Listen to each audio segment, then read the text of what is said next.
This light is blinding me tonight. Um,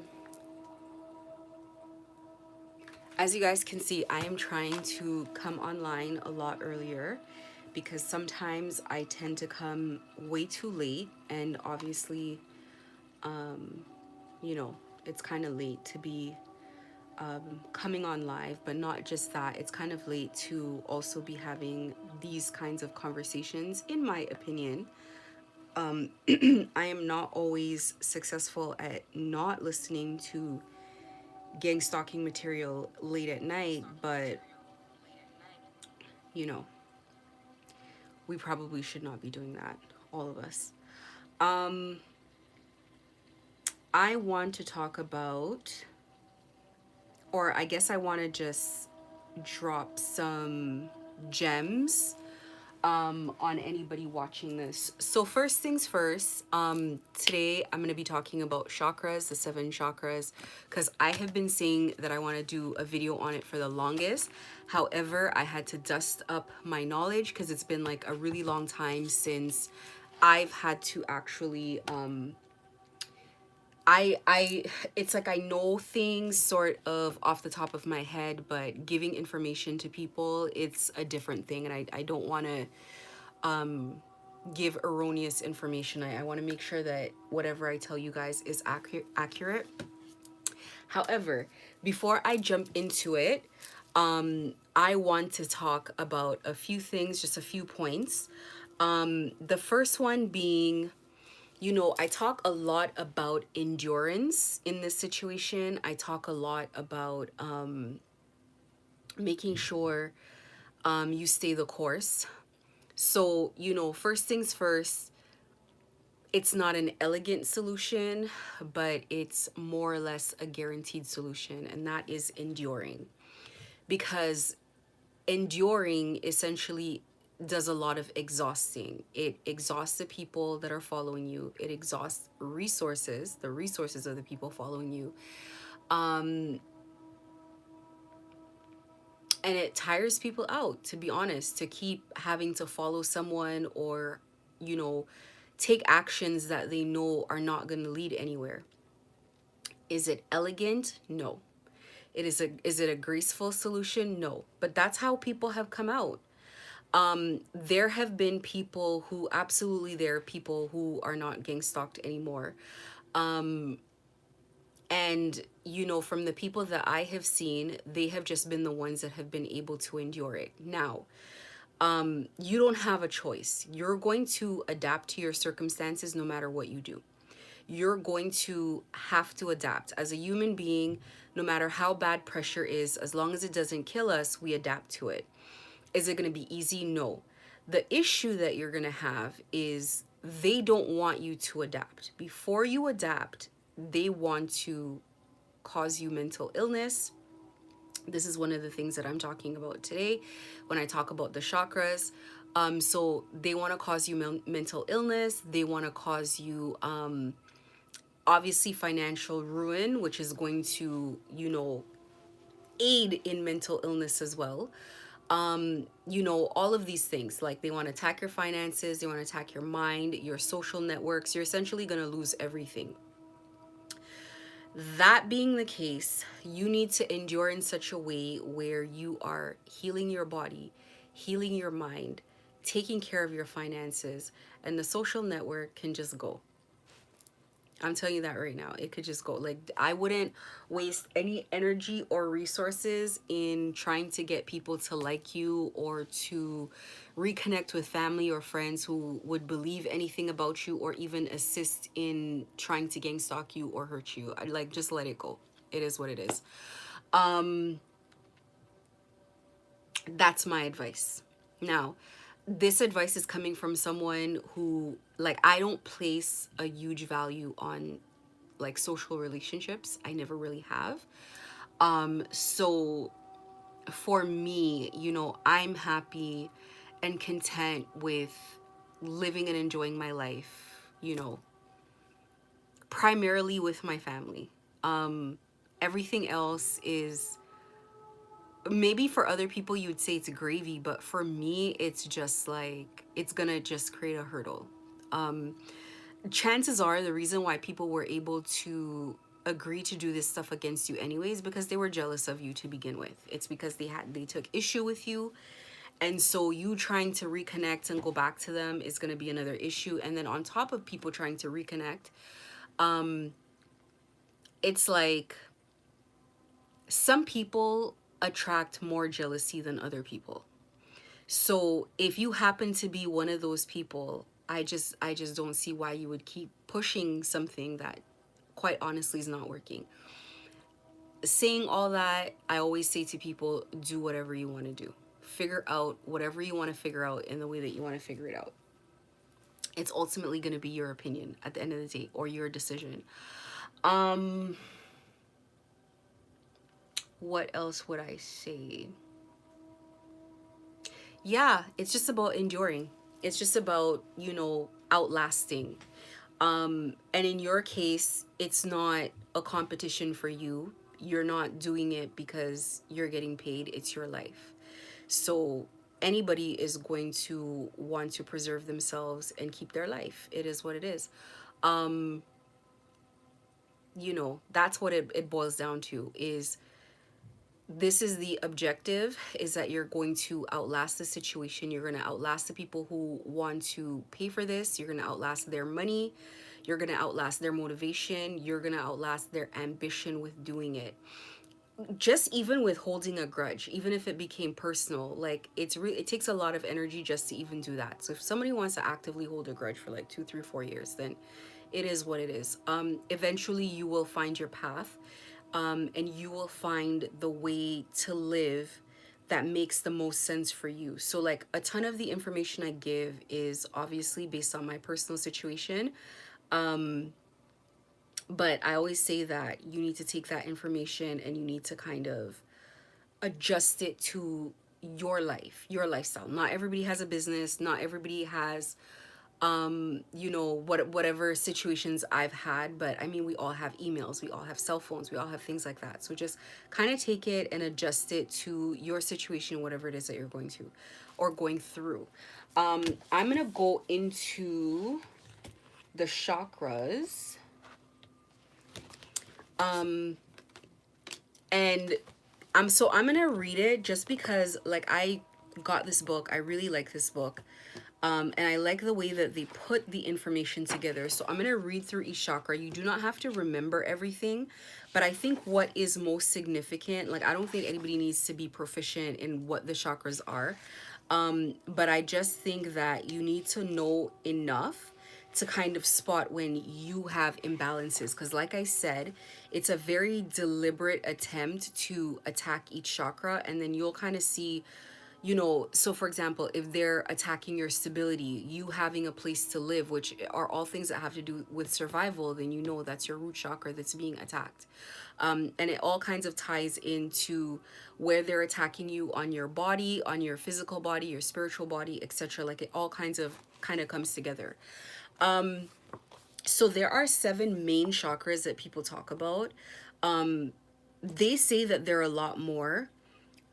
This book talks about more than 7, but I'm really gonna go into the main 7. And they categorize the main chakras into 3 groups. All the chakras kind of depend on each other. So you have a blockage in one, it's like having a block in a pipe. You're gonna obstruct the other ones just by a blockage in one. So attacking all 7, like you can only imagine how much damage that does to you. And that's really trying to like eradicate a person totally, to attack all 7 of their chakras, especially at one time in life. At one time in life, all at once. So the lower chakras, which are the root, the sacral, and the solar plexus, that's one category. And then the heart is a category all by itself. And then the throat, the third eye, and the crown, which are the higher chakras, they're in another category all by themselves. So let me just read for this. So we all need our chakras to be healthy and functioning, to achieve health and balance in our lives, and to help us move forward on our spiritual evolutionary paths. Your spiritual path in life the lessons that you learn, the timelines that you ascend to, the things that you evolve to. So say for example, you came from a family of shoemakers and then you guys are now going to be merchants. That in and of itself is a spiritual evolution, and then you get to carry that new way of thinking, that new way of being into other lives after you. So whatever happens in any particular lifetime where somebody blocks you or stops you, they're not just stopping you. They are affecting your grandchildren, like anybody that comes under you, your children, your grandchildren, and future lifetimes as well. And not just future lifetimes for you, but also the ancestors that are helping you as well. So it has a very deep impact what happens in your life. You're not just living for yourself. You want to see progression in your lifetimes. So the lower chakras, the root, sacral, and solar plexus. The lower chakras address our earlier earthly lessons dealing with survival, physical health, our relationships, and our will. These all mainly work with regulating our experiences within the physical realm. The middle chakra, which is the heart chakra, is literally the energetic bridge between the physical and metaphysical realms, the bridge between the gross and the subtle experiences. And the upper chakras, which is the throat, third eye, and crown, concern the spiritual realms and higher lessons of learning. Patterns form in the energy according to an individual's level of consciousness and level of healing. So the lower chakras are open. So for example, if you have lower chakras open and functioning, which is you're very good at survival, but upper chakras are closed, the person may feel like they're operating on autopilot and cut off from their spirituality. Now, if you've never experienced your spirituality in this lifetime, let's say, because you may have been very spiritual for lifetimes before, it'll feel like maybe you're doing very well financially, but you're not fulfilled. It's like you're not full. Like you feel like something is missing at all times. And like nothing will fill it. So getting married to someone won't fill it. Accomplishing more things, getting more money, that won't fill it. So it's an emptiness. If the upper chakras are open but the lower chakras are closed, the person may feel completely ungrounded, airy, spaced out, and may have trouble operating in daily living. So basically, if you're very spiritual, and that's a part of you that you nurture, however, you don't put as much emphasis in maintaining stable living quarters or, having enough money to get by. And I bring it back down to money, but it could also be like relationships. Your relationships are no good. Just stuff like that. I've had this feeling before, not because the lower chakras were blocked, but just right in the beginning of ascension, you definitely feel ungrounded, and it kind of feels like you're not, how do I put it? Like you're not 100% grounded. Like it feels like you could probably be a spirit yourself. Like you're always spacey, you're always like physically, how does it feel? It feels like lightheadedness. It feels like you're high. It feels like you're high all the time. You don't make decisions that make sense all the time, only because you believe so strongly in your spiritual beliefs that you think everything is gonna just work itself out. Technically, everything is and should work itself out, but with effort. So the lower chakras and higher chakras should marry each other to manifest. But it's almost like you think that you could just think things into existence. In that sort of state, it's easier to see spirits, it's easier to talk to spirits, it's easier, like, just it's a different space, but other parts of your life suffer as a result of that. So maybe I wouldn't say like my lower chakras were blocked, but being in a spiritual ascension tends to feel like that, where you literally are having a spiritual experience. And I will tell you, it's not safe to stay there very long, but it is nice to have. All or most of the chakras are consistently small. So perhaps if all or most of your chakras are consistently small, slow, or depleted, then the person may be very low energy, fatigued, or depressed. So what they mean is when your chakras are blocked, and this is a part of people doing spell work on you, you can sleep, maybe your body's fatigued, but you're not rested. You can not, you're not dreaming, you wake up and you're constantly in a state of exhaustion. That is people attacking your chakras. If all or most of the chakras are too open, too fast, or too overcharged, the person may have problems with concentration, nervous disorders, and mental health issues due to overstimulation. Basically, you feel like you drank too much coffee on a empty stomach. You're shaky, you're overstimulated, you're not yourself. Obviously, you don't want to be either or. The energy flow needs to be just right to maintain balanced physical, mental, and emotional well being. Ideally, we would like all the chakras to be open and spinning properly, dilated to a unique healthy percentage for the individual, which means everybody is different, and balanced and in harmony with the system as opposed to top or bottom heavy. So, this is what the chakras look like.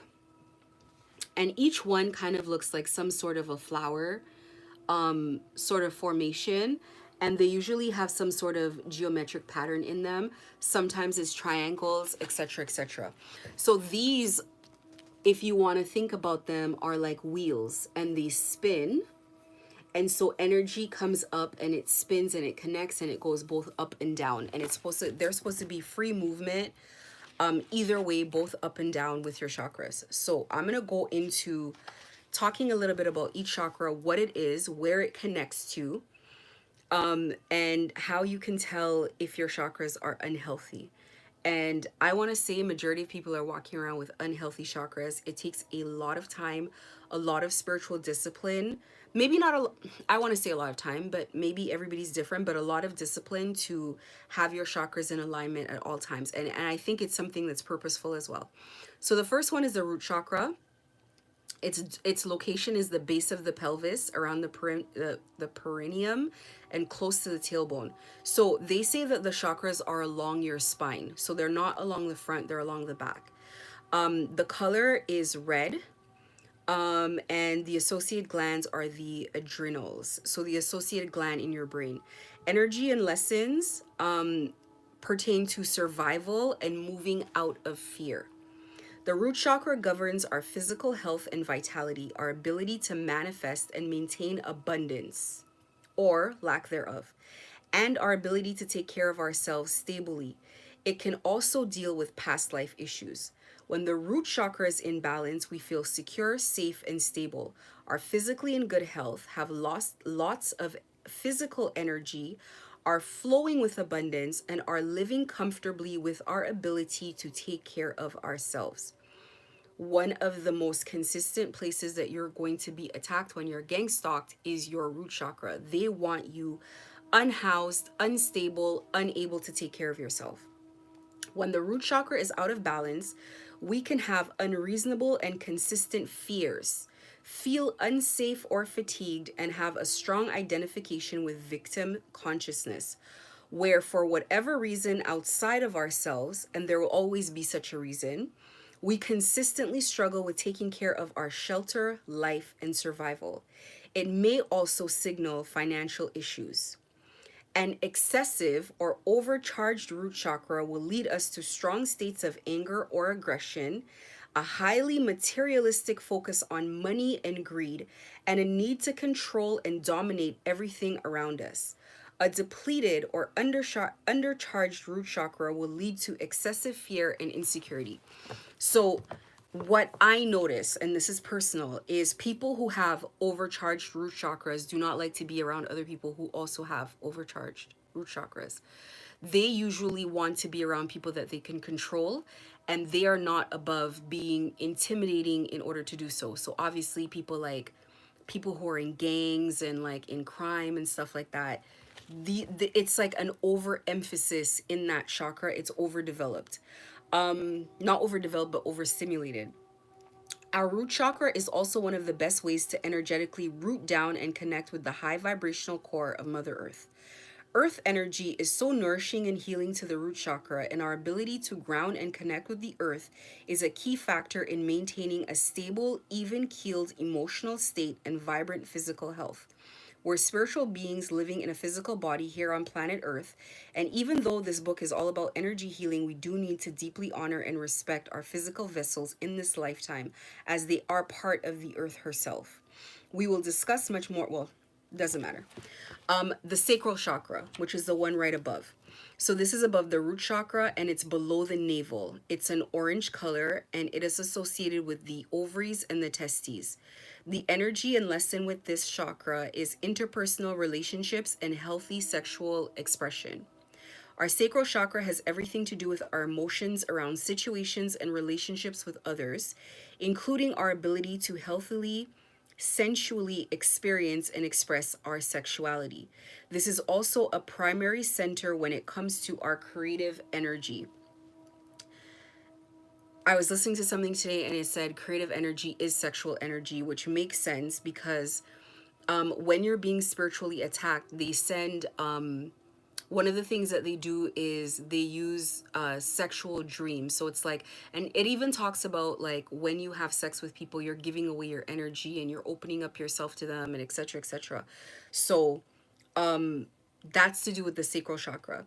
And I think it has to do also with your ability to produce. Anyways, let me finish reading this and I'll talk about that. When the sacral chakra is in balance, we feel harmonious in our relationships with others and very comfortable with our divine sexual energy. Our sexual organs are healthy and we feel a sense of vibrancy and vitality in our lives. When the sacral chakra is imbalanced, we can feel lonely, isolated, or jealous, have health issues with the sexual organs, and have major repression or fears around expressing our sexuality. So, when they're attacking your sacral chakra, they're going to send, like I talk about all the time, like incubus, succubus, demons, things that make you oversexed.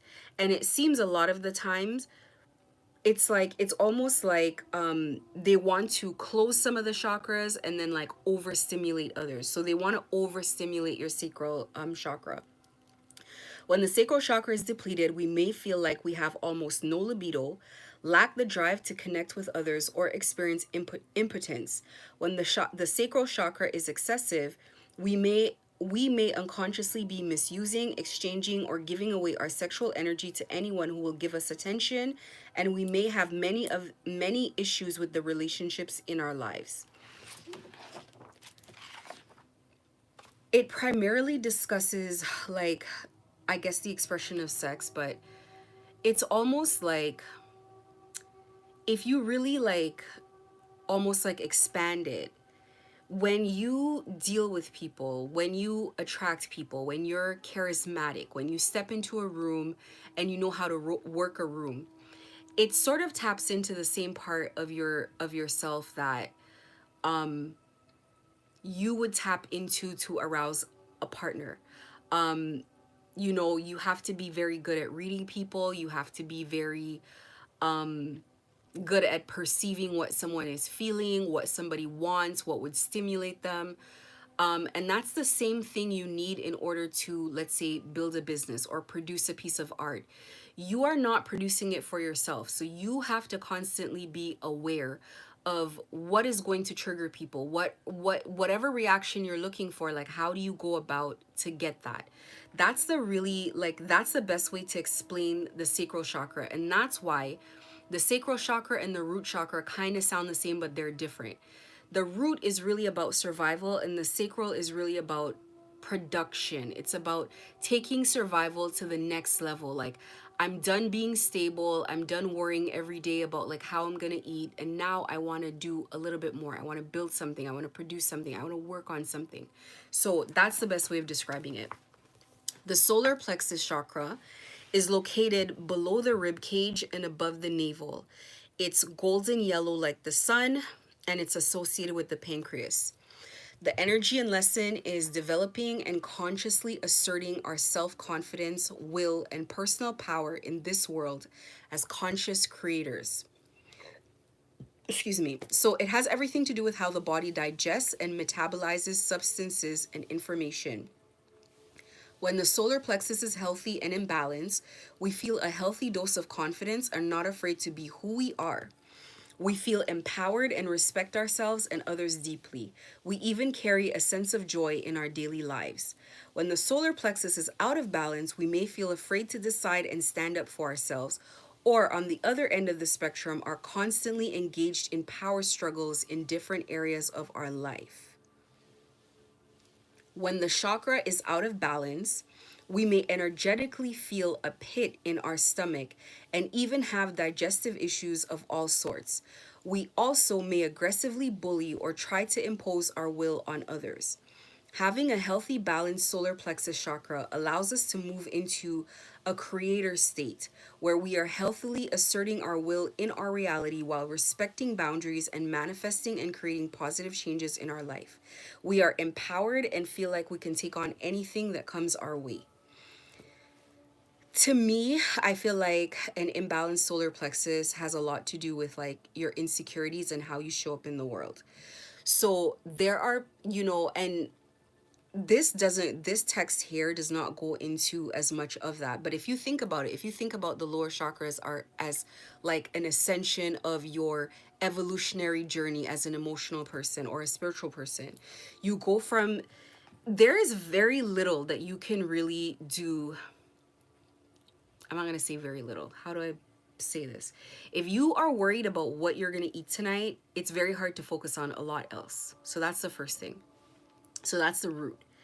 When you've covered how can I eat, and you're at, say, a certain place in life, you're comfortable, and you have a lot of life ahead of you and you have a lot of energy, then you're going to tap into creativity to put something together for yourself, whatever it is. It could just be like a hobby, it could be whatever. That's your sacral.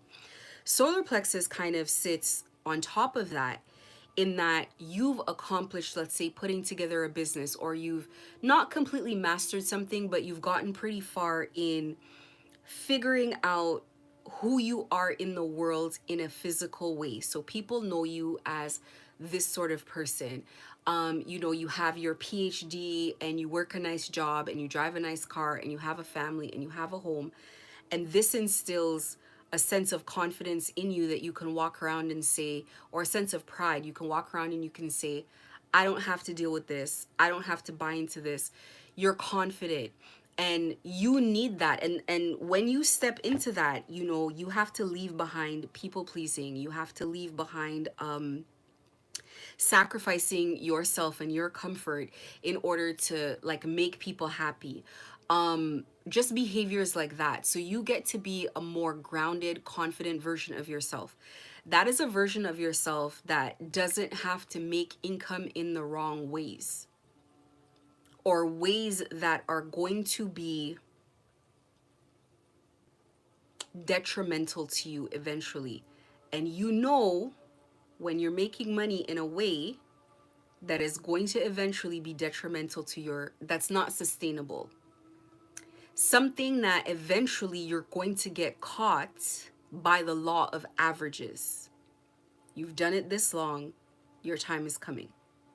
So that's how I look at the solar plexus. It's just kind of, you're past the stage, you've mastered your primal self. You've mastered the survival.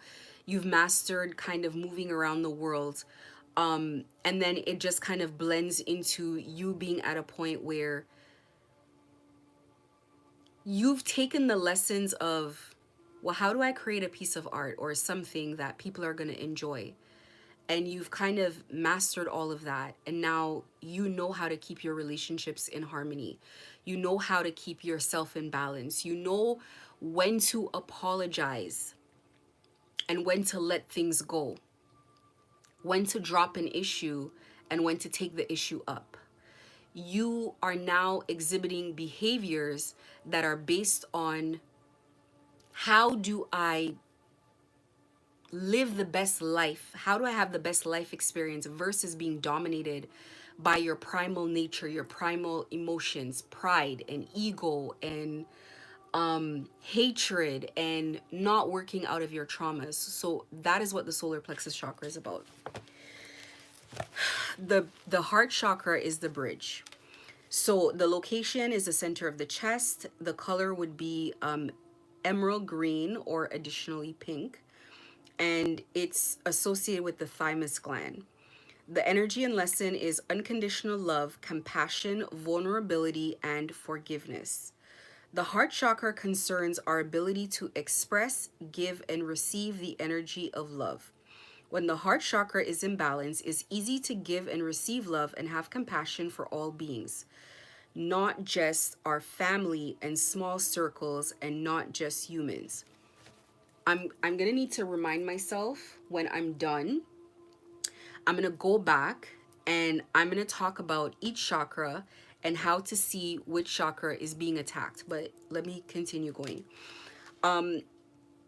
It's easy to give and receive love and have compassion for all beings, not just our family and small circles, and not just humans. When the heart chakra is out of balance, we can feel closed off emotionally and we are uncomfortable giving or receiving the energy of love from others, or even ourselves.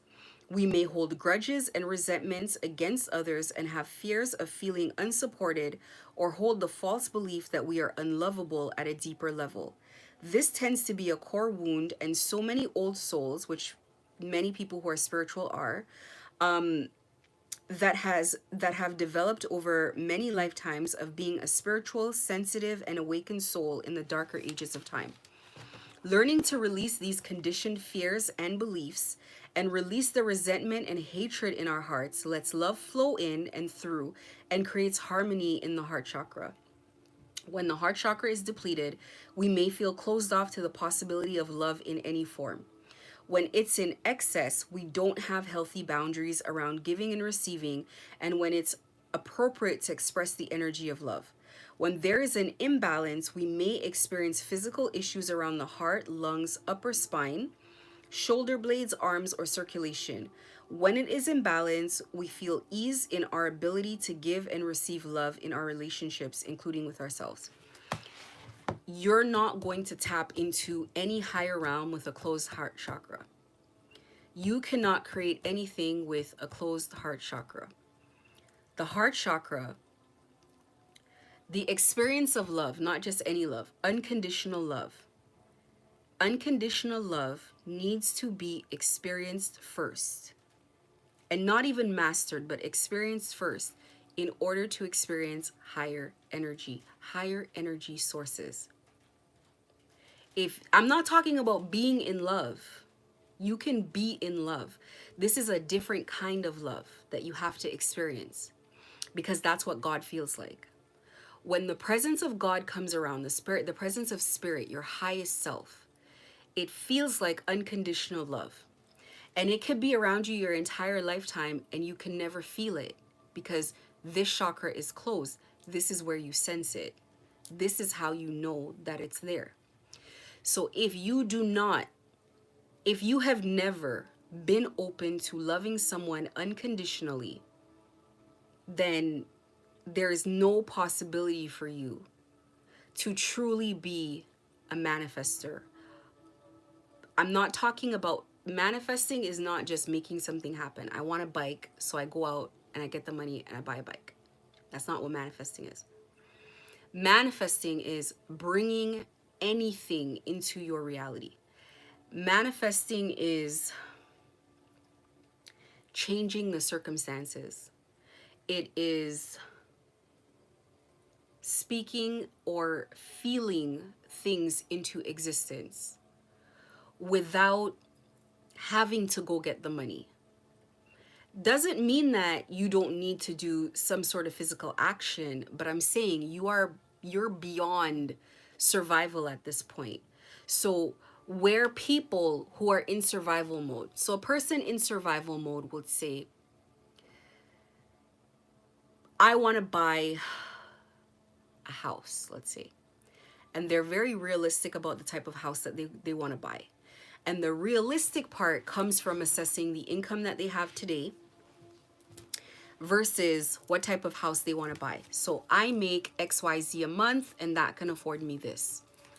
Manifestors can say, I want to buy a $24 million house and it come into their reality. You cannot do this on your own. This is co-creation. In order to co-create, you are working with higher energy beings. In order to do that, you have to experience unconditional love. Unconditional love has nothing to do with the subject of the love. This person can be, it could be a person, thing, animal, the earth, nature, whatever it is. It's unconditional love, love that is not dependent on the behavior of other people. You cannot experience that by gang stalking people. You can't experience that by doing black magic on people. You can't experience that by working with lower forces. You've blocked yourself from that. I don't know whether or not people could come back from stuff like that or not. But I do know that with once your heart chakra is blocked and you continue to experience lower vibrational emotions, hatred, envy, you're in a place of like your ego has taken over. That takes a significant amount of work, because what you're first doing is you're correcting massive imbalances, putting yourself in a balanced situation, and now you have to have your chakras at the right balance and move up until you get to the emotion of love. The chakras don't necessarily work in like an order, like you start at the bottom and you go all the way top. There's this thing, it's called this concept is called Maslow's hierarchy of needs, I think. And it just basically, it's, you can almost like connect it with the chakras in a sense, with each chakra, where it basically talks about the needs that people have. Like you have a need obviously to survive, food, shelter, whatever, and then you go all the way up and then you want to actualize, you want to leave a legacy. You're no longer thinking about basic day to day. It's almost like, what would a person think about if they became president of the United States or their country, whatever their country is?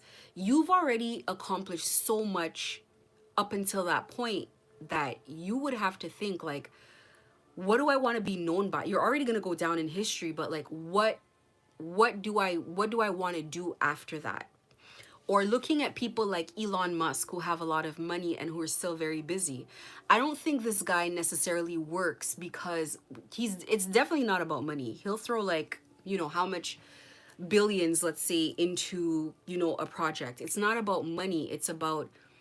And it's not even about being remembered in history from what I can see from him or what I would assume. It's literally about like changing the course of history, changing the direction of humanity, and being instrumental, being the person who guided that path. That is what it's it is for him. So that's a person, probably a very old soul, who's ascended so much that this is what the primary concern is. They do not operate from a sense of a poverty mindset or a scarcity mindset. If he's going to invest, throw all this money at one project, he doesn't mind sleeping in the office of his building. He doesn't mind sleeping on a friend's couch because his self-worth is not derived from the money. He feels that this is not what makes him tick. I think a person like that doesn't mind being homeless for a couple of years if it means that at the end of a 5-year period, I can have a successful rocket that launches into space. The money now is just a means of accomplishing things. It's not necessarily making you or building you.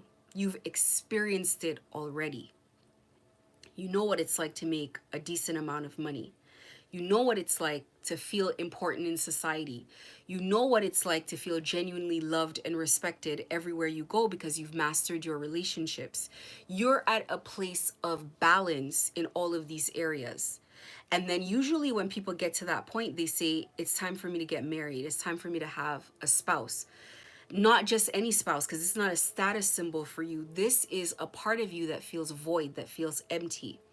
So if you marry correctly, your heart chakra opens. And that's why it's the bridge between the lower chakras and the higher chakras. Once this heart chakra opens, you start making decisions based off what is best for humanity, what is best for society, what do I want to contribute? Because it's no longer about making money. It's no longer about saying, well, I want to go from making, you know, I don't know, 100,000 to 100 million, you know. um it's no longer about having money just to have money, because believe it or not, it dulls it loses its novelty, it loses the impact that it has on you. After a certain while, it's like going from a red car to a green car to a black car. It's nice, but 3 6 months in the car, it's just a car. It just moves you around. It's just clothes. It's just, I had a period where I wanted a lot of like things, and I had a period where I would be very well groomed, like most girls, all the time, like makeup, hair done. I wouldn't even go to the mall. I used to go to the mall in heels at one point, but you get past that. It's you're living for a different purpose, and you need to fill different voids. So if you're doing the life thing correctly, if you're navigating it correctly, there's certain compromises that you're not going to make. This is where I talk about freedom being more important than money. There are compromises you are not going to make because you've already had money, and because you already know that's going to slide you back, because the way you're making the money is not sustainable. And when you're at this state where you've mastered properly the lower chakras, it's like, say a man who's been very promiscuous. I want to use men because women not so much like behave like this, but you've had every type of woman you could think of, every type of surgery, every type of whatever. It just comes down to the same thing all the time. It doesn't. And I see this behavior and I recognize this behavior in celebrities, people, men with a lot of money and a lot of access. They don't necessarily, it's almost like the first celebrity that I kind of related this to was the rapper 50 Cent, where there was a period of time it looked like he couldn't find happiness with women, but he's heterosexual. I think men start exploring with their sexuality when it's like it's like they've had every woman that they could have. Some explore with their sexuality, but 50 Cent looks like he's very serious about being heterosexual, and it looked like he just didn't he couldn't find enjoyment in women. And whether that be because you can't begin to have something serious with someone who you believe is after you for money. And someone who is after you for money cannot even remotely begin to see you as a human being, let alone love you for who you are. They're looking at what they can get from the situation. So there's always going to be, when you're a person who's at that point where you're ready for your heart chakra to open, even though whether you consciously know it or not, when you're at that point, you're really only going to be receptive to authenticity. One of the things about this gang is that they constantly want to leave the men that work in this situation, men or women, in a state where you're really only looking at feeding an overstimulated sacral chakra. You're really only looking at feeding your flesh. You're only looking at remaining in the lower chakras. You're not looking for something authentic. And if there is something authentic, then they train you, they groom you to ridicule it. Oh, that person looks like that. Oh, they're fat. Oh, they're this. Oh, they're that.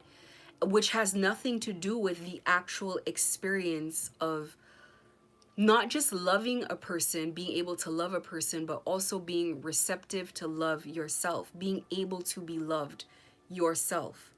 And then it just extends to, people who are in love go out into the world and they're happy all the time. They're in a constant state of bliss all the time. And so they behave differently. The way that people experience them is that they're very kind, they're very happy, they're very generous, they're very giving.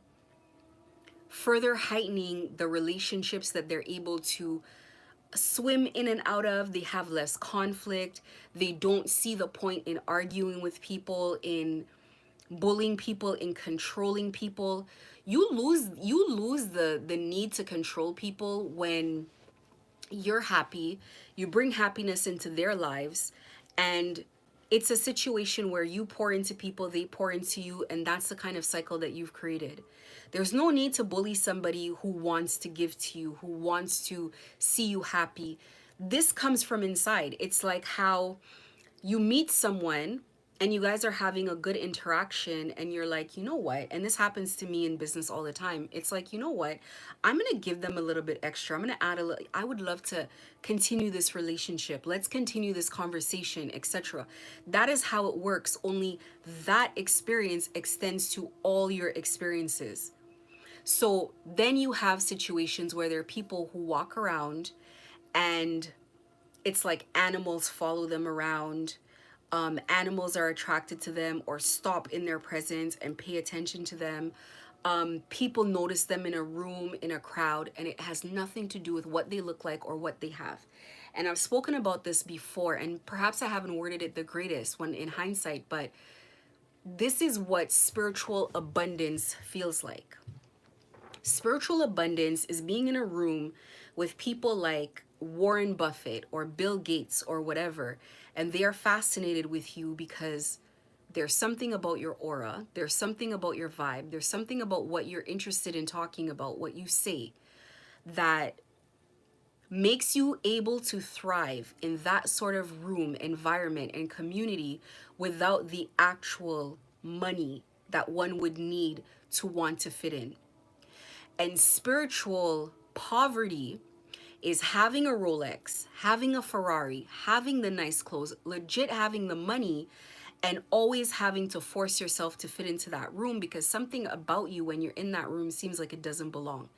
And we all have experienced both sides of the spectrum. There are people who are just laid back, easygoing, interesting, sophisticated in nature, that you're interested in them. They can fit in everywhere. They're spiritually abundant. They have very positive relationships and they attract people. And then there are people who are spiritually impoverished that must layer themselves in designer and diamonds, and they must have a woman who looks a certain way, etc., because they don't attract much. As a matter of fact, they repel. When they start talking, people roll their eyes, lose interest, and walk away. And it's not their fault, but it's there are imbalances there. There are imbalances with how they approach the world. And maybe the root chakra is too overstimulated and there is too much of a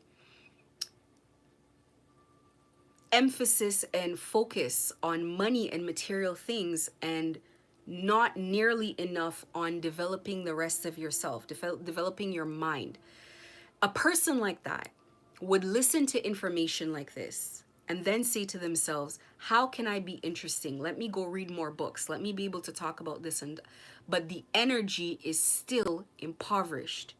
So when they begin to deliver this information in a group of people and they're talking about all the things that they figure these people would like, it still is, it is very clear that this is not a passion. It's very clear that this is a tactic. We are emotional beings, and the way we behave, the way we navigate this world, it's almost like swimming around energetically like a spirit. You feel your way through the world. You're not necessarily using your intellect throughout the world, although I'm not taking that away, but you're feeling your way through, so you can feel people and you know. Anyway, the heart chakra is what bridges the lower chakras. This needs to open up. You need to experience unconditional love, and then you open up to divine energy, divine spirituality. That cannot occur if you don't know how to feel.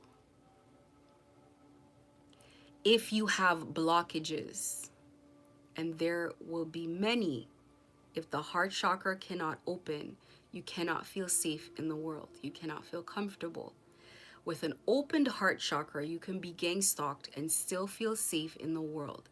You have developed enough on an emotional level, on a psychological level, on a spiritual level, to be able to look at someone gang stalking and not just see the gang stalker, but see beyond their mask. See what led them to agree to such a lifestyle. See their suffering. You don't necessarily just look at a person as black or white or the behavior that they have, because you need those spiritual eyes in order to love people unconditionally. Loving unconditionally does not mean that you do not see someone's flaws or that you're overlooking it or you have rose-colored glasses. It means that you see it and you understand. You see it and it makes sense. That is how God loves people. When I was first going through this, I was like, there's no way God actually likes people. There's no way. There's no way. Like, looking at this, there's no. And I kept trying to get God to admit that. I kept trying to be like, be real. Come on. I'm not going to tell anybody. Just tell me. Just admit it to me, because I feel like you don't. And I was led to a Bible verse. I literally flipped open my Bible, and it said, I wish I could remember the verse. I'm going to Google it. But it said that God doesn't despise man because God understands. And then I think it talked a little bit about like the flesh and stuff like that. And let me tell you, what holds you back in your spiritual growth, or what makes it challenging, is the skin suit. It is your flesh. That is what, if you were not in flesh, things would be very black and white for you. It would just make sense. It wouldn't be a lot of negotiation. You would still have your duality. You could be good or you could be bad, but it wouldn't be as difficult. Temptation and stuff like that, like you would be more like a computer program than a human being. It's the feelings that we can feel as human beings that make us unique, that makes us special. And so when energies want to inhabit your body, it's because they want to feel. They want to feel. So without the feelings, you're literally denying yourself of humanity. So you'll see in a lot of North American social culture, they want you to deny your feelings. We catch flights, not feelings. They want you to deny raising yourself above just collecting things, having more money. And then it creates a void, and we're gonna party all the time, and we're gonna have sex all the time, and we're gonna do all, and it's not filling. And every time you try to ascend, they ridicule that stuff. As soon as a person ascends beyond that point, they no longer care what they look like. They no longer care how they dress. They no longer care what car they have. They don't care. It is not about that. They have ascended past that. So essentially, the lower chakras are about mastering yourself in your relationships and the way you navigate the world. And then once you hit the heart chakra, it's about mastering your spiritual body. So after the heart chakra, okay, I don't know if you know what? I'm going to read it. The heart chakra is extremely important. If you have spiritual gifts, you get them after you open your heart chakra. Now, I say this as a catch-22, because there are people with spiritual gifts with block heart chakras that can access the gifts, but they have to access it through like lower dimensional entities. I'm talking about divine gifts, creation, acceptance. So there's a person, let's say, who's psychic, who can see people. There are different ways of being psychic. Some people can hear, like the clairs. Some people can hear, but some people can feel other people's emotions. They track you through feeling. So they track you through what you're feeling. They literally can interpret what is going on with you by how you feel. They break you down because they can feel your emotions. What do I mean by that? If I feel somebody's emotions, it feels like just being empathetic, okay? Not talking about it as a gift. If you're empathetic, you feel, let's say, a person's anger, and then, but you don't just feel the anger, that they're feeling, you kind of understand now, as a result of feeling this anger, why are they behaving the way that they behave. And it becomes easier to not demonize or persecute the way that they're behaving. You can see the behavior, you can accept that the behavior is wrong, and then you can also trace it back to a number of things. And then you don't have to have any sort of emotional reaction to them, good or bad, based on their anger. That is what empathy is. Empathy is literally just being able to understand. That's what it is. So it's like, in the beginning, I could not understand how people would, how would I say it? Like, not believe in God or curse at God because of the amount of respect that I have. And then when I started to, I'll be honest, against my will, when I began to empathize with it, I understood, like, oh, okay, that's what's happening here. So I'll put it in context of gang stalkers. Initially, when you're gang stalked, you hate gang stalkers, and it's like us against the gang stalkers. And then when you experience what gang stalkers are feeling, it is impossible to hate gang stalkers, and it's impossible to be mad at people gang stalking, because you understand how they found themselves there. You don't know the real story. Like, you don't know, like, on January 5th, someone approached me, this happened, that happened. Like, you don't know it like that. But the feelings are telling a story. So you're like, this person is trapped. They cannot get out of this situation. They're coping with it as best as they can. They're blocking out the fact that they feel trapped with these behaviors. You know, A, B, C, D, E, etc., etc., etc., etc. And so I found myself constantly helping people that were being gang stalked. So if somebody came around and they were sick with something, it's like I'm giving them some sort of advice, some place to go, something to get help, something to do. And it's like, one would say to themselves, like, these people are making your life a living freaking hell. And it's true, they were. But it's difficult to look at them and hate them when you know, probably some of them not, but probably some of them have been gang stalked before, and they're trapped and they're stuck. That is what having empathy feels like, and that is what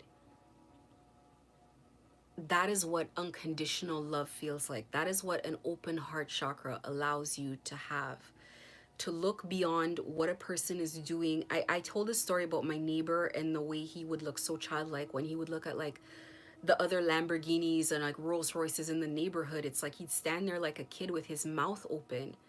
And you look at something like that and you can almost trace it back to all kinds of things that may or may not have happened, but you can trace it back. And so you can look at someone and you can see the way that they're looking at you. Like, he's really looking at me as a means to elevate himself, to actualize himself into the person that drives this car or owns this property or does this or does that.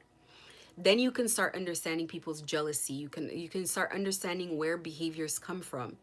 It is impossible to be a hateful person when you can see where it's stemming out of, the pain that it's stemming out of, or what has contributed to it.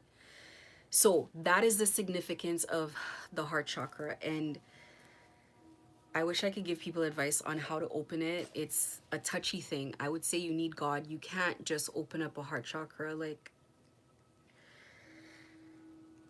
maybe if I think about it, meditate on it, I'll have something better to say about it. But right now, nothing's coming to my head. But it's significant enough that I'm going to read this passage.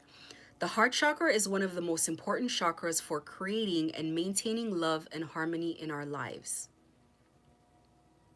Love is directly related to manifesting and creating everything in general.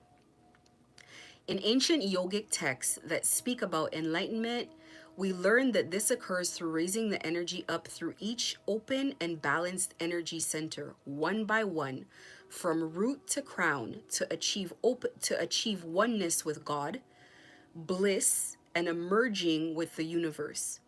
This is true. And if this is true, and if your goal is enlightenment, then that is the process and way to go.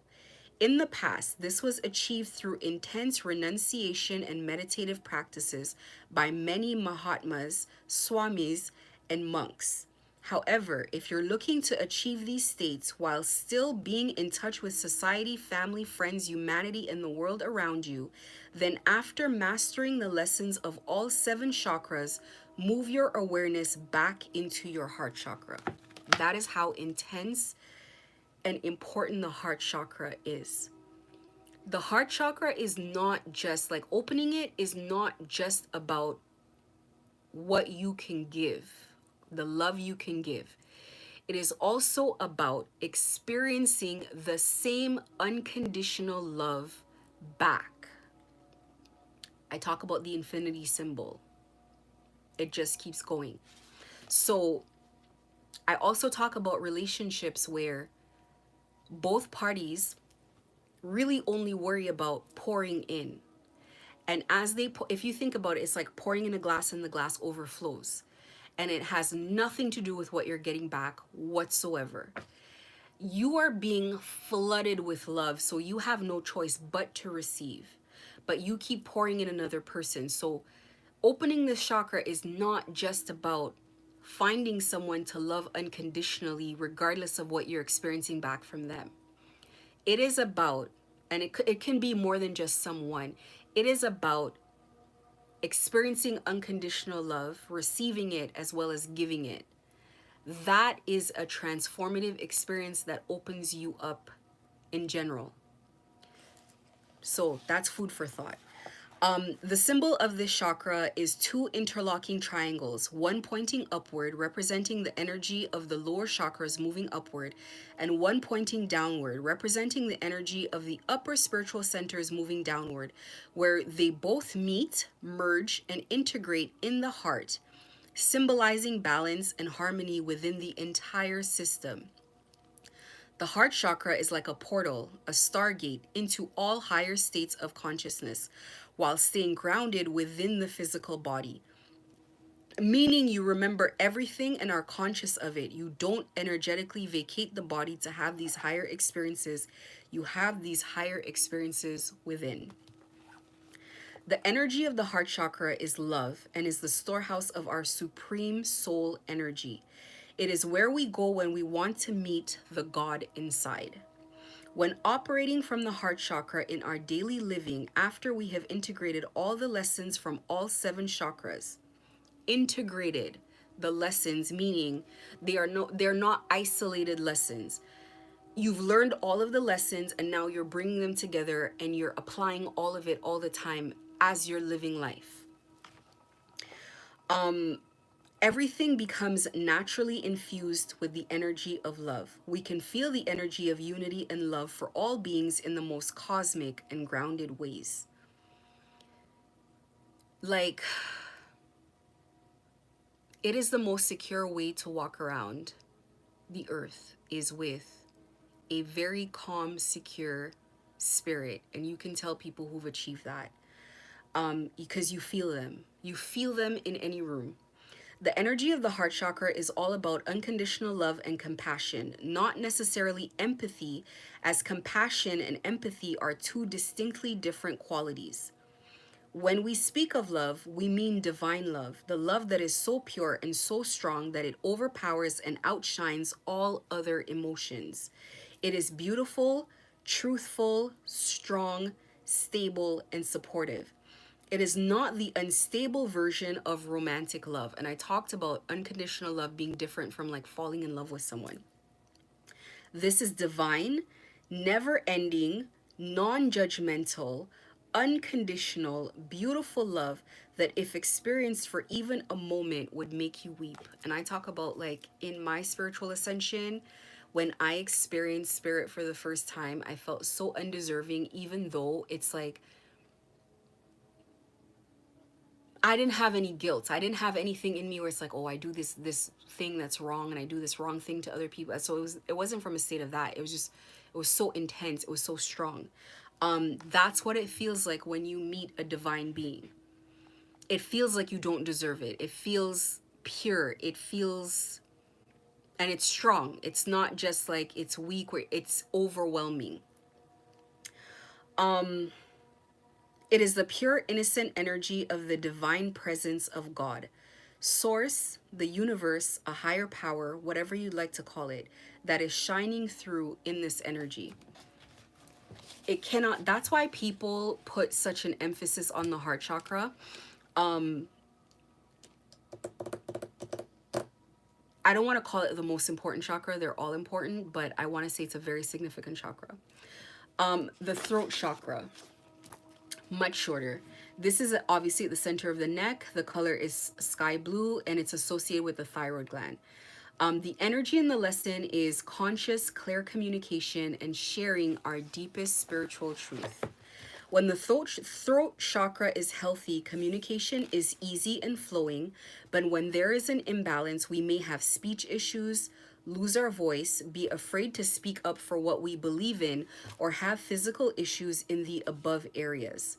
When it is out of balance, there is also a tendency around gossiping, lying, and being untruthful with our word.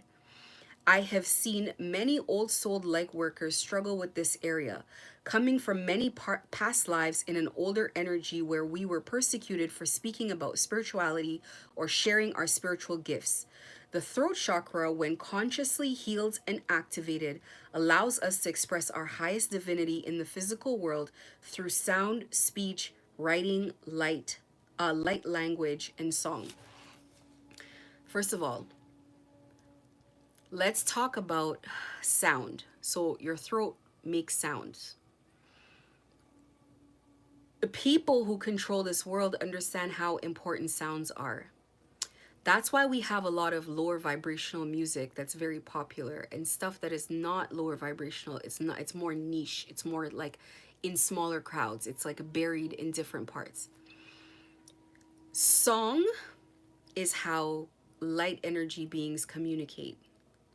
It's how God communicates. It's through sound. It's through song. It's through music. That is how God communicates. Because when you listen to music, you get a feeling. Music communicates energy.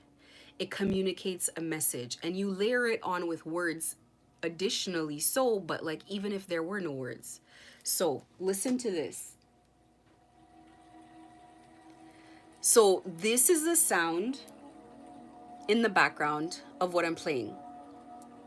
And without words, this sound will automatically communicate peacefulness, tranquility, and all of that to people listening to it. It will lower your anxiety. It will bring more peace. It will have you breathing slower, and it will put you in a restful place. This is how important sound is. So after you've opened up a heart chakra and you can experience divine love, then you can communicate it as well. So it's not just about being able to tell your truth. It's also about being able to communicate love, express love. Because it's one thing to feel love and it's another thing to express it. It's a totally different thing to actually, and I'm not just saying just in like relationships, but to express love. The throat chakra is one that when I think of it, I don't understand why it's above the heart chakra. So, maybe it's something I need to continue learning. But I do know the significance of sound. And obviously the significance of speech, of what you say, of the truth. The truth is something that people are scared of, the truth because of the consequences that it has. And also, if you look at it in the case of gang stalking, people slandering you can literally ruin your life. That is how significant what you say is. So that is the throat chakra. And that is definitely something that people use against you in this gang stalking situation for sure, because we've all been slandered. And the kind of slander that can destroy your life is not like regular slander. It is horrible. It's major. It's coordinated. It's a lot. So It's not just regular stuff. They're not just saying stuff where somebody can like overlook it and still work with you. They're saying things that disgust people. The next chakra above is the third eye chakra, which is between the eyebrows. The color is indigo, and it corresponds to the pituitary gland. The energy and lesson of this chakra is seeing reality clearly and truthfully. The third eye chakra is the center where the ego is met and challenged and must ultimately be balanced to release the lower personality perceptions or illusions and see the world through the divine lens, that of our higher self and of truth. This is where we see the world. This is where we see and learn information that is relative to the evolution of our soul. And the main lesson is seeing past all illusions, personal, societal, religious, and cultural. When this occurs, our clair gifts activate: the gift of clairvoyance or clairseeing, the gift of clairaudience or clairhearing, and many more. These are our extrasensory gifts. This chakra, like most other chakras, can be damaged or closed down by experiencing childhood trauma, seeing traumatic events, having fear around what we may see beyond the veil, and doubts about our own abilities. When the third eye is balanced, before I move on, you can obviously see how this is attacked. You can see how this is attacked. Everything they create an illusion, so you lose your sense of trusting yourself and of trusting what you know. You enter into a state of paranoia. And on top of that, they create a reality around you where you're not seeing the normal world for what it is. You're being followed everywhere you go. This is an attack on your third chakra. This is why I say gang stalking probably happens to people, and I know it happens to drug mules, of course, but probably additionally so to people who are supposed to be ascending. Because by shutting all of this down, you cannot ascend. By making you hate the world and hate humanity and hate people and not being able to trust your intuition and trust what you feel, it really is shutting down very essential parts of you as a person, parts that are supposed to evolve and grow. And this is why it's probably so important that they hide behind churches and they hide behind tarot readers and all this kind of stuff. When the third eye is balanced, we see the truth in all situations. We feel and think clearly and trust what we see and believe. It is when it is out of balance, we have a strong tie with our ego. We push away the truths and lessons that may benefit us spiritually. We get into mental loops and play out false scenarios and fights in our head, and we don't want to see the things about ourselves that can help us grow. This also may this also may manifest physically as eye issues, migraines and headaches, brain issues, and endocrine imbalances. In excess, we may have no boundaries or control around what we see beyond the veil, as we may view things that are harmful to us psychologically or pry and prod into other people's business intentionally and without permission. Ultimately, when the third eye is consciously activated, we have a stable mind and see the truth within all situations. Give me a second.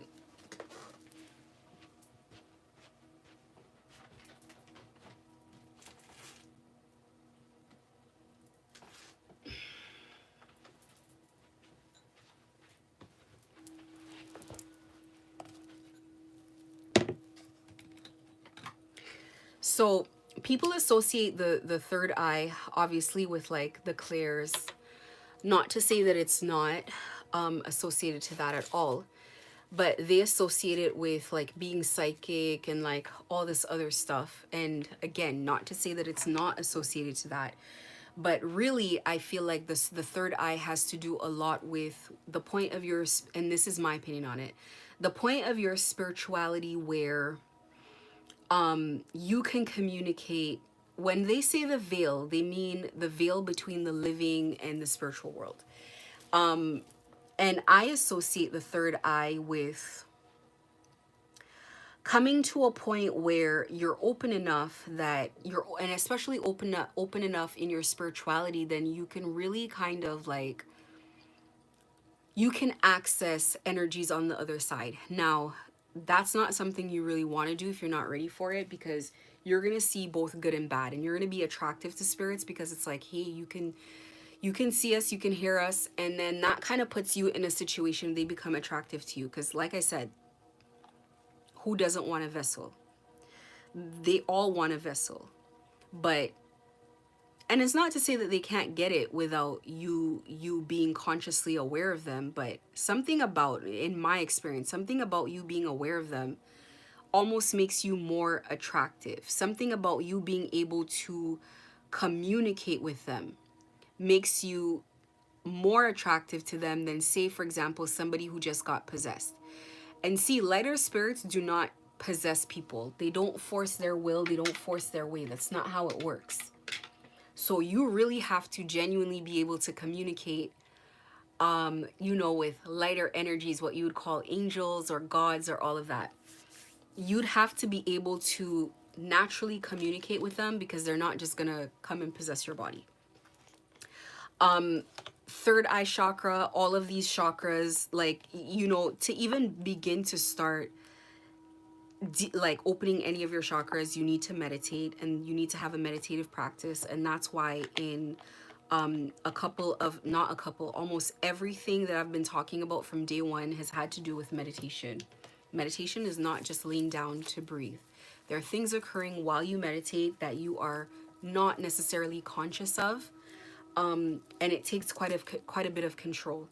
To be able to start meditating, you need to have a pretty clear conscience, because as soon as your mind slows down and you stop being distracted by, I got to do my laundry and I got to pay this bill and I got to do that. As soon as that happens, everything that your body has been struggling to force you to deal with comes to the surface.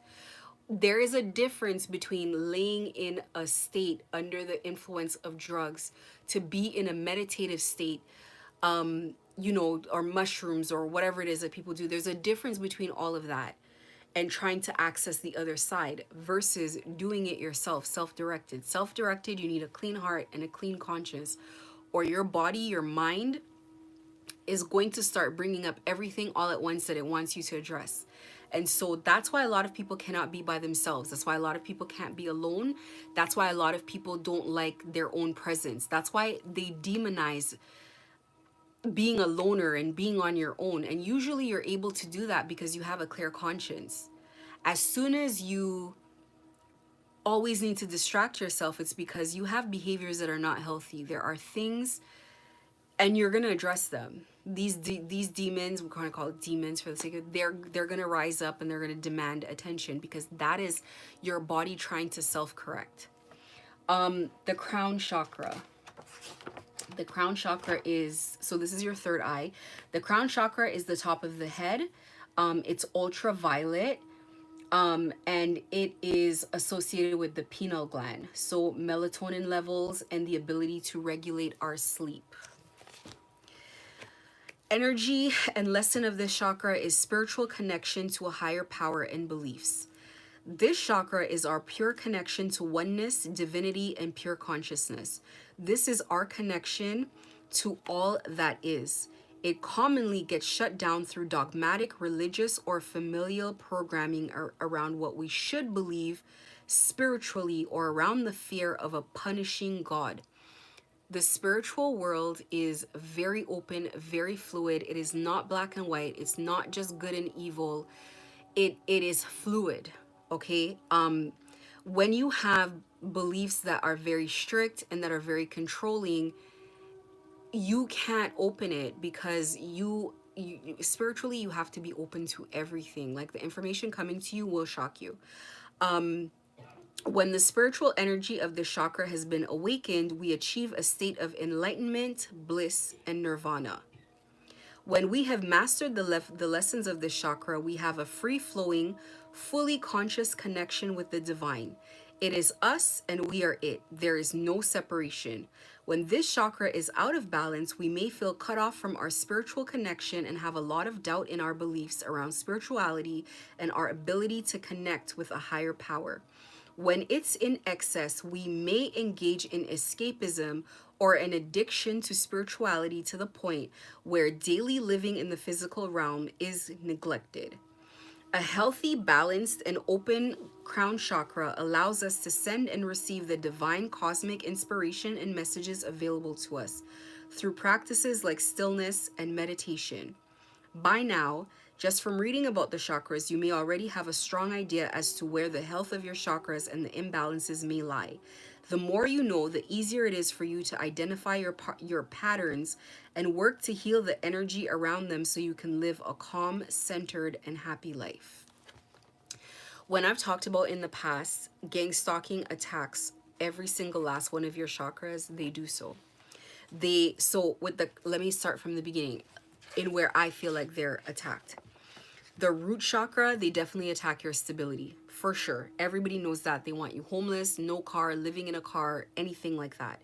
The sacral chakra, they want you to panic, to be able to think clearly, definitely not creating anything. You feel like you're under war, you're constantly under attack.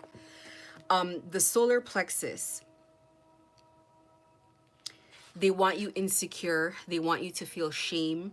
They're constantly belittling you. They're constantly putting you down.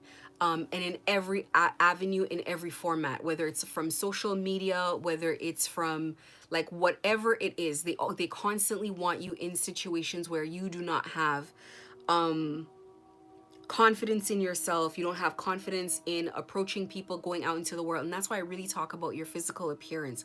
And when I say your physical, taking care of your physical appearance, I don't mean going out and like looking like you're rich or lavish or anything like that, or having a full face of makeup or anything.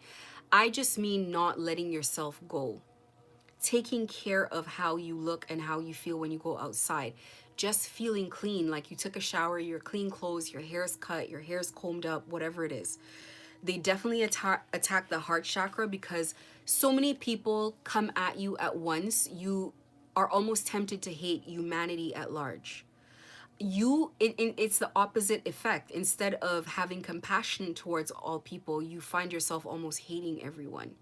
So this is something you have to work on, and this is why I give the information that I give. You almost have to see perspective in such a way to look at situations a different way in order for it to make a little bit of sense to you. If I came on here and I'm like, you have to love gang stalkers, they're God's people, whatever, you'd be like, absolutely not.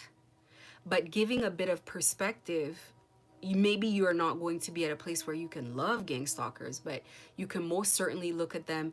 Even if it starts out, you can look at people with a sense of pity.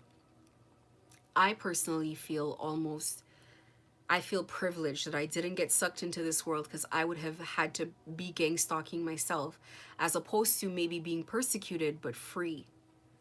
And this is what you need, is your freedom. Throat chakra, not being able to speak up for yourself, and everybody not believing you as you talk to people and you tell people what's going on, and eventually just giving up on making reports and giving up on telling your story because you sound ridiculous, and if you do, you have a bunch of trolls that are laughing, etc. So they're attacking that one as well. The third eye, listen, one of the times I get attacked the most, meditation and prayer. Every time I try to connect, that is where I get a lot of attacks, because if they don't attack anything else, they're going to attack that. And then the crown chakra, like, listen, this is the one that has blown my mind the most, that somebody would be so brave to try to intercept your relationship with God. I am dumbfounded that someone did this and did this for as long as they did. Trying to intercept a person's relationship with God and God's communication with someone, to me, is like ridiculous. But they do that, and they do a lot of this energetically. They do a lot of this in the physical world. So this is, when I say they attack every chakra, now, if you expand on it, and maybe I might, it'll take a bit of research, so maybe not right away. But if you really start thinking about like what in your life is associated with each chakra, and I feel like when you look at your astrological houses, you can connect different astrological houses with different chakras. I'm sure you can. I just haven't done the research yet. Then I can truly talk about Well, when they're attacking the throat chakra, these are the areas of your life. Like I know, let me see what I would associate it with. I think your public image would probably be associated with your solar plexus.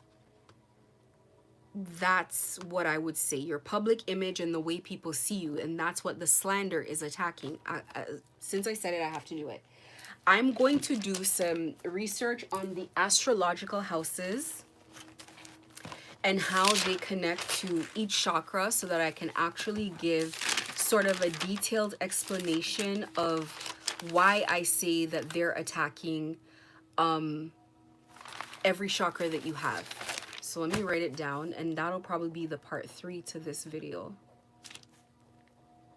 Because now you'll see exactly, and then maybe just this will develop into a conversation of like why they feel it important to attack each chakra. I haven't thought about it because I'm busy doing other things. And this is why they constantly want people to work so hard, because you know what? As soon as your day opens up and you have time to kind of break it down and you're like, wait, but why are they doing that? And then you look into it and you connect the dots. You kind of break down exactly what it is that they're actually looking to achieve here. Like when you stop and think about it, you're like, they're not just following you to follow you. Who cares? Who cares if somebody knows that I bought a new t-shirt at Walmart? What is the difference of that? How does that advance them? It's not just that. At first I was like, maybe they just want me to feel monitored, and then that makes me feel unsafe. But even when they know that I don't feel unsafe and I don't care and I don't react and I don't like, it's not energetically like having any reaction, it's like they're still doing it. So like, what is it? And then you start breaking it down, and then more and more things come up. So that's probably going to be the next video that I do, is I'm going to look into that. But this is my video about the chakras, and just a further breakdown and how that connects to gang stalking. So please guys, like the video, share it, so that other people on your timeline have, you know, some reference, some information as well. And then it also helps this channel grow so that other people can see, you know, what we're talking about, and just maybe even join the conversation. And another thing that I want to talk about in another video is the significance of not just the trolls, but having fake tarot readers, fake doctors and psychologists, and like just fake people who are saying that they're being gang stalked and not, like why they have so much of that flooded in the environment. So I'll talk about that next video because this one has gone quite long. But thank you and have a good night.